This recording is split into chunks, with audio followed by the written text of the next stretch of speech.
And then, now turn to chapter 22, verse 1. This is the final section. Son of Man came, 1 to 4:13. The Son of Man sought, 4:14 to 21, the end of 21, 21:38. Now 22:1, Jesus saves. And this is Jesus suffering and triumphing. In this final section, Jesus completes his work by his death, his burial, his resurrection, and he commissions his disciples to go and tell the good news. And that's how it ends.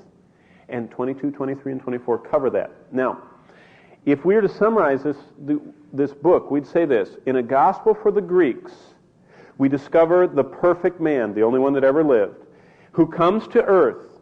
And Luke, talking with the precision of a surgeon, as a physician, he describes medically how much Christ was a man.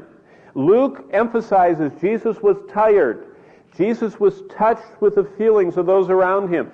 Jesus was moved. And Luke talks about that. He says he was moved. And the word he uses is his whole insides were moved. You know, Jesus had compassion. He was moved. Like Matthew, Luke proclaims the miraculous virgin conception and birth of Jesus. He alone writes of the glory of God that was manifested. Remember the glory at the birth of Jesus, 1:9. Luke reinforces Jesus' identity with humanity by using Son of Man, second only to Matthew, 25 times. So, that's a distillation of the book. Now, let's do something. We only have 7 minutes left, but since Luke presents Jesus as perfect, he presents him perfect in ministry, perfect in his dealings with people, perfect in his dealings with women.